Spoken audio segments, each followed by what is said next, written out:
জাতীয় সংসদ ভবনের সামনে এই মুহূর্তে বিক্ষোভ করছেন শিক্ষার্থীরা। সেখানে পুলিশের সাথে তাদের ধাওয়া পাল্টা ধাওয়া হচ্ছে। সর্বশেষ অবস্থা জানতে এই মুহূর্তে আমাদের সাথে যুক্ত হচ্ছেন সহকর্মী আহমেদ সোহাগ। আমরা সোহাগের সাথে কথা বলবো। সোহাগ, পুলিশের সাথে লাঠিপেটার খবর আমরা পেয়েছি, এখন কি অবস্থা, সবশেষ কোনো তথ্য রয়েছে কিনা? দৃষ্টি, লাঠিপেটা বা ধাওয়া পাল্টা ধাওয়ার যে ঘটনাটি হয়েছে সেটা বিকেল 6:30টার দিকে হয়েছে। এরপর থেকে কিন্তু আর লাঠিপেটা ধাওয়া পাল্টা ধাওয়া হয়নি। সাধারণ শিক্ষার্থীরা সে সময় এই সংসদ ভবনের যে মেন গেটটি রয়েছে সেই গেটটি তারা ছেড়ে দিয়েছিল। এর পরবর্তীতে তারা আবার এখানে এসে জড়ো হয়েছে।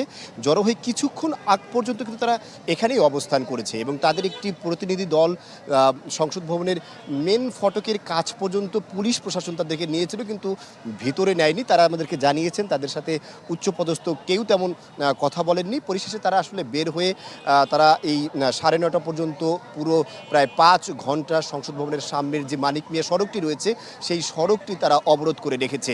এবং কিছুক্ষণ আগে তারা আসলে আমাদেরকে একটি ব্রিফ করে তারা জানিয়েছেন যে আগামীকালকের পরীক্ষা যে রয়েছে, আগামীকালের পরীক্ষা যদি স্থগিত না করা হয় তাহলে আগামীকাল পরীক্ষার পরে তারা একটি লং মার্চ কর্মসূচি পালন করবে এবং এই ঘোষণা দিয়ে তারা আজকের মতো তাদের আন্দোলন সমাপ্ত করেছে। এছাড়াও তাদের যে প্রধান 3টি দাবি রয়েছে সেই দাবির মধ্যে একটি হচ্ছে 13 তারিখ সোমবার যে পরীক্ষাটি হয়েছে সেই পরীক্ষাটি স্থগিত করে বা সেই পরীক্ষাটি বাতিল করে পুনরায় সেই পরীক্ষাটি যারা অংশগ্রহণ করতে পারেনি তাদেরকেও সেই পরীক্ষায় অংশগ্রহণ করার সুযোগ দেওয়া।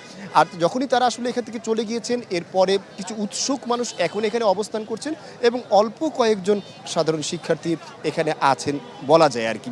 তবে তারা যখনই সড়কটি ছেড়ে দিয়েছেন, সড়কের ব্যারিকেডগুলো উঠিয়ে নিয়েছেন, এরপর থেকে কিন্তু এই সড়কে যান চলাচল স্বাভাবিক হয়েছে। এর আগে প্রায় আজকে সারা দিন ধরেই মিরপুর নিউ মার্কেট থেকে মিরপুর সড়ক যেটি রয়েছে সেই সড়কে কিন্তু মানুষকে তীব্র যানজটের ভোগান্তি পোহাতে হয়েছে।